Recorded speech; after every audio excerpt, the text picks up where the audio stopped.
But there's a big problem with it. Boost phase is when missiles are most vulnerable. That's when they're taking off, when they're slowest. Obama shut down crucial boost phase weapons that the Bush administration had put in place. They include the airborne laser and the kinetic energy interceptor, and also something called the multi-kill vehicle. We're starting these up again, but since Obama shut them down, the North Koreans may have a crucial 8-minute head start. 8-minute head start in shooting these missiles. I think we can shoot them down, but we're a lot more vulnerable than we should be. Flight said that while the United States has the best military on Earth and the North Koreans are no match, our military has to be more ready because investment in ships and planes and advanced equipment has fallen behind, and missile defense has fallen far behind. Flight said that because of sequestration and President Obama's policies, the state of the United States military is not what it should be. How sure are we that our missile defense programs are going to work? Well, they're not 100%. There have been some successful tests recently in the Pacific, but I mean, the people who know more about this than I do, I don't pretend to be the world's expert on this, tell me, look, they are still under development.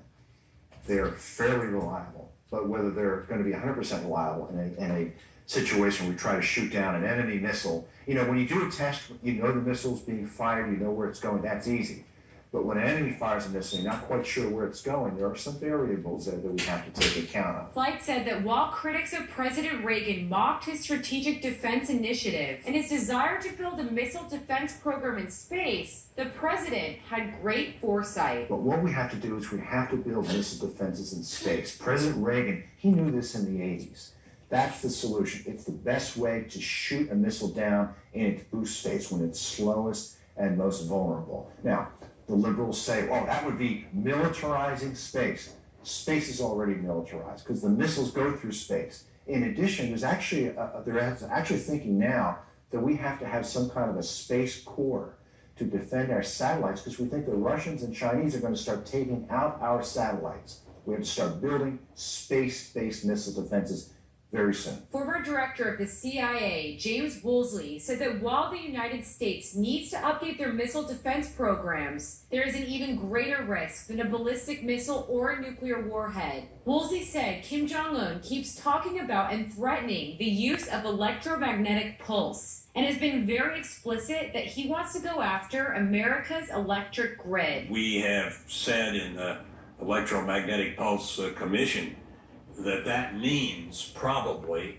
something if the Russians or the North Koreans or anybody knocked out our electric grid, that would mean that we were trying to function without electricity, and that means without water, without food, without medicine, without financial exchanges, and it's far more devastating than having a nuclear weapon detonate on one city. Woolsey said the Electromagnetic Pulse Commission put out a report that said because of social disruption due to lack of water and medicine, within the first year after an electromagnetic pulse takedown of the electric grid, we would lose either 2/3 of the American population or, under some estimates, 90% of the population. That's what's being risked with inaction, and the United States is not prepared. We don't know until it's launched and we see which way it's headed, whether it's headed to the north or the south.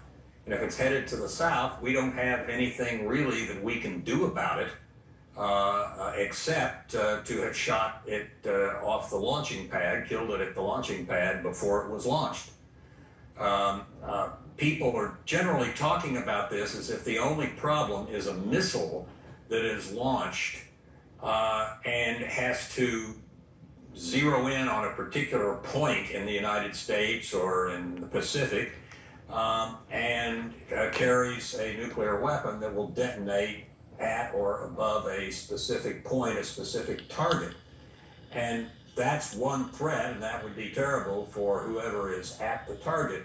But if something is launched to the south and detonated above, well above, several hundred miles above, let's say, the middle of the United States, the defenses we have are not oriented toward that. They don't deal with that. Woolsey said in the short term, the United States has to take out on the ground anything that the North Koreans are preparing to launch in any direction, because an electromagnetic pulse attack would be far more devastating than having a nuclear weapon detonating on one city, because it would take out the whole civilization structure of the country, and it can be done from a satellite. We have to defend against a number of types of launches against us of both missiles and electromagnetic pulse carrying satellites.